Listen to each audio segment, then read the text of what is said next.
अस्सलाम वालेकुम नाज़रीन, कराची से मैं हूं साजिद रऊफ़ और आप देख रहे हैं एक्सप्रेस डिजिटल। नाज़रीन, एवीसीसी पुलिस ने आज एक अहम कार्रवाई की है। डिफेंस के इलाके में ये कार्रवाई की गई है और जो मुस्तफ़ा आमिर मर्डर केस का मरकज़ी मुलजिम है अरमगान, उसके वालिद कामरान कुरैशी को गिरफ़्तार किया है और उनके कब्ज़े से 200 ग्राम जो आइस मंशात है, कीमती मंशात होती है, वो बरामद हुई है, जबकि उनके कब्ज़े से एक गैर कानूनी असला भी बरामद किया गया है। इस वक्त हमारे साथ एसएसपी एवीसीसी अनिल हैदर मिनास मौजूद हैं। पूछेंगे ये कार्रवाई कैसे की गई है और पुलिस के पास क्या इन्फॉर्मेशन थी इस केस के हवाले से। अनिल भाई, क्या अब तक की आप लोग किस तरह ये इन्फॉर्मेशन मिली और कैसे इसकी गिरफ्तारी हुई भाई? देखिए, इसमें जो जब हमने ये जो पहली रेड की थी अरमगान के घर के ऊपर, वो जो इनका जो हाउस प्रॉपर्टी है, हाउस प्रॉपर्टी जो उसका जो टेनेंसी का एग्रीमेंट है वो इसके वालिद के नाम के ऊपर है। तो वहाँ से जो बरामदगी हुई थी वो असले की बरामदगी हुई थी और उस बरामदगी के दौरान क्योंकि उसके ऊपर जो असले की एक अलहदा तफ्तीश चल रही थी कि ये जो वेपन इसके पास आए हैं वो किस तरीके से आए हैं, वो कहाँ से प्रोक्योर किए गए हैं और इनके जो वेपन प्रोक्योर करने में कौन कौन शामिल है। तो इसमें एक एसओपी होती है, एक प्रॉपर्टी, किसी भी प्रॉपर्टी से जब वेपन रिकवर होता है तो ये देखा जाता है कि ये जो प्रॉपर्टी का जो ओनर है उसने ये उसका बीच में क्या किरदार है। तो जब इस हवाले से इनको ये देखा गया तो इनके कुछ एविडेंस मिले जिसमें इनकी ये जो वेपन्स प्रोक्योर करने के हवाले से इनका बीच में किरदार सामने आया। उसी की बेसिस के ऊपर जब इनके ऊपर दोबारा इनको शामिल तफ्तीश करने के लिए इनको पुलिस ने कार्रवाई की तो इन्होंने मज़ामत की तो फिर दोबारा पुलिस को एक इनके ऊपर बाकायदा रेड करके इनको करना पड़ा, इनको गिरफ़्तार करना पड़ा। दौरान गिरफ़्तारी भी इनसे वेपन मिला, इन्होंने फिर रेजिस्टेंस भी की, मनशियात भी मिली इनसे। उसके बाद जो इनका जो स्ट्रॉन्गर एविडेंस है वो बहुत सारी काफ़ी सीसीटीवी फुटेजेज हैं जिसमें वो जो इनके अपने ऊपर ही वो एविडेंस लीड करता है कि जो वेपन है इन्होंने प्रोक्योर किया है। वेपन का बाकायदा इन्होंने अपने बेटे को वेपन सिखाते हुए उनकी वीडियोज़ हैं कि वो बता रहे हैं कि ये वेपन इस तरीके से चलता है, इसके ऊपर टेलीस्कोप है, इसके ऊपर क्या है। तो ये वेपन के कनेक्शन में इनकी है गिरफ़्तारी। बाकी जो फर्दर जो इनका जो सप्लीमेंट्री है चीज़ें हैं वो मनशियात है जो वो इनके कब्ज़े से बरामद हुई हैं, वो अभी मज़ीद तफ्तीश करेंगे कि वो उसका क्या इनके साथ कनेक्शन है। अच्छा, हमने तफ्तीश के दौरान मुस्तफ़ा आमिर मर्डर केस में देखा था जो इनका बेटा था अरमगान, वो तो वीट का नशा करता था और इनसे अब आइस बरामद हुई है। क्या ये भी वो आइस का नशा कर रहे हैं? ये देखिए, इनके जो मोबाइल फ़ोन है उसके अंदर ही तस्वीरें हैं जिसमें इनकी काफ़ी ड्रग से रिलेटेड तस्वीरें भी मौजूद हैं। इनके जो सिगरेट्स वगैरह या कुछ इस तरह की चीज़ें हैं जो निशानदेही करती हैं कि ये ड्रग यूज़ में भी इन्वॉल्व है, वो इनके अपने पर्सनल फ़ोन में से भी रिकवर हुई। अच्छा, क्या पता सीजर तो नहीं है ये? अभी नहीं कहा जा सकता, अभी कोई इस तरह का एविडेंस है।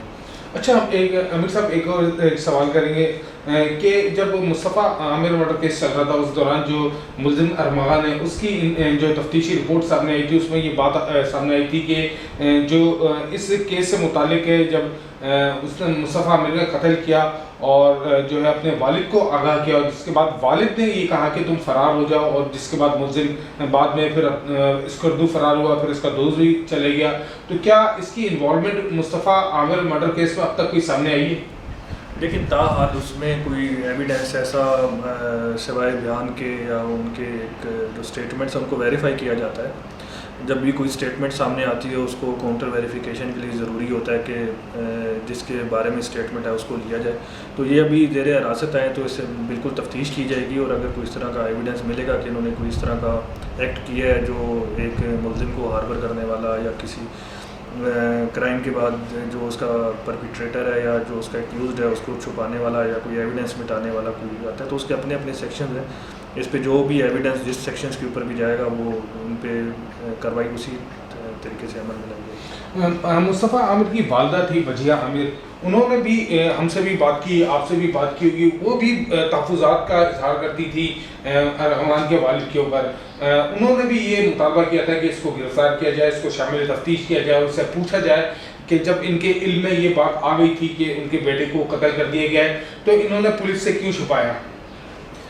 देखिए वो कंप्लेनेंट है इस केस की, वो एग्रीव्ड हैं, इसमें वो उनका जो अपने जो रिजर्वेशन है वो अपनी जगह मौजूद है, लेकिन हमारी जो तफ्तीश है उसके ऊपर कोई भी जब तक एविडेंस आता नहीं है, कोई इस तरह की लीड मिलती नहीं है कि एक बंदा जो है वो वाकई उसमें शामिल है या कोई इस तरह का क्लू नहीं मिलता, तो हम उसके ऊपर एक्शन नहीं ले सकते। अभी भी जो हमारा जो केसेस हैं इसमें जो मेजर केस है उसमें अगर इनकी इन्वॉल्वमेंट होगी तो हम इनको शामिल करेंगे, अदरवाइज़ जिन केसेस में इनकी इन्वॉल्वमेंट और सबूत सामने आए हैं उसी को पार्ट बनाएंगे, क्योंकि हमारा सिर्फ इसमें गिरफ़्तारी करने की हद तक तो देखें काम महदूद नहीं है, सबूत देने हैं, सबूत भी देने हैं और सबूत भी ठोस सबूत देने हैं इसमें, क्योंकि ये हाई प्रोफाइल केसेस भी हैं, इसके ऊपर सारी स्क्रूटनी भी होती है, तो इसमें हमारी कोशिश ये होती है कि कोई भी काम ऐसा किया जाए जिसके ऊपर ठोस शवाहिद या सबूत मौजूद हो।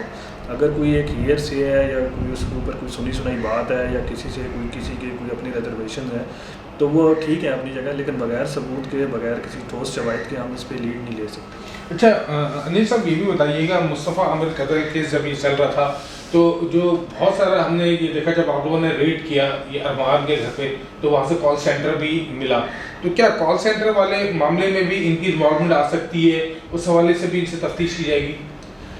जी बिल्कुल, उसमें हमने FIA को रिक्वेस्ट की थी, क्योंकि उनका डोमेन है डिजिटल क्राइम और डिजिटल साइबर क्राइम के उसके ज़ुमरे में ये आता है।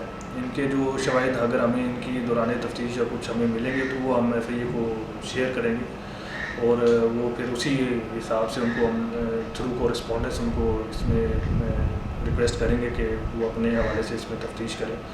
तो अभी तक इस तरह की अगर कोई चीज़ आती है तो हम उनको FIA को लेटर इशू कर देंगे।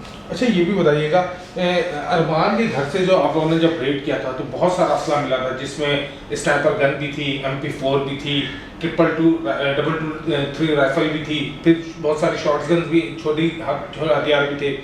क्या ये सारी की प्रोक्योरमेंट में सबका इनका हाथ है? ये चंद कोई एक पिस्टल है, कोई एक राइफल है जो कि इन्होंने वो खरीदारी में तकरीबन 4 के करीब गन हैं जो इन्होंने, जिनके एविडेंस हमें जो है वो हमने जो निकाले हैं। मज़ीद तो अब हम तफ्तीश में देखेंगे कि बाकी में इनका क्या किरदार था, जिनके ऊपर हमारे पास उसकी फुटेज नहीं है, हो सकता है उसकी भी कोई फुटेज वगैरह हमें अभी आना, तो ये तो इनिशियल अभी हमारी इंक्वायरी है, जो इन्वेस्टिगेशन है इसके दौरान ये सामने है। अच्छा, जब आपने रेड किया तो एक पिस्टल का जिक्र सामने आया, 9mm पिस्टल वाली, क्या इनकी निशानदेही पर भी कुछ और पिस्टल बरामद हुए, कोई और वेपन बरामद हुआ? देखिए एक तो इनके अपने उस पर वो बरामदगी हुई है, अभी मज़ीद ये दौरान रिमांड अगर कोई बरामदगी करवाएंगे तो वो जो है वो तभी देखेंगे, अभी तो इनका रिमांड फर्दर प्रोसेस। कितनी FIR लॉन्च हुई इन पर? वेपन की जो ऑलरेडी एक FIR है उसमें इनका अमल है, जो अभी रिसेंट वेपन का जब भी वेपन रिकवर होता है उसकी एक सेपरेट FIR होती है, नारकोटिक्स है उसकी अपनी एक FIR होती है, तो अभी तो फ़िलहाल इनके ऊपर वेपन और नारकोटिक्स की FIR है, जो प्रीवियस FIR है उसके अंदर क्योंकि एविडेंस है तो उनमें भी इनका नाम है। बहुत शुक्रिया आपका हमें वक्त देने के लिए। आपने SSP अनिल हैदर मिनाज साहब को सुना, उन्होंने बताया कि इस वक्त जो कामरान कुरैशी हैं उनके ख़िलाफ़ नारकोटिक्स और जो वेपन उनसे बरामद हुआ और उसके जो है वो मुकदमा दर्ज है, अब इनसे तफ्तीश की जाएगी। तफ्तीश के दौरान जो भी शवाहिद सामने आए या इनके शफात सामने आए उस हवाले से भी तफ्तीश की जाएगी। मुस्तफ़ा आमिर की वालदा की जानिब से ये तो ज़रूर कहा गया था कि इनको शामिल तफ्तीश किया जाए, वो जो उनकी फ़रियाद तो इसमें अब पुलिस हुकाम की जानिब से सुन ली गई है, लेकिन अब तफ्तीश बाकायदा इस बात की जो है वो जानिब गामज़न किया जाएगा कि आया मुस्तफ़ा मर्डर केस में इनका बराह रास्त कोई ताल्लुक था या नहीं था। इस हवाले से अभी तफ्तीश की जा रही है और तफ्तीश के बाद मज़ीद जो इनके शफात होंगे हम उससे आपको आगाह करते रहेंगे।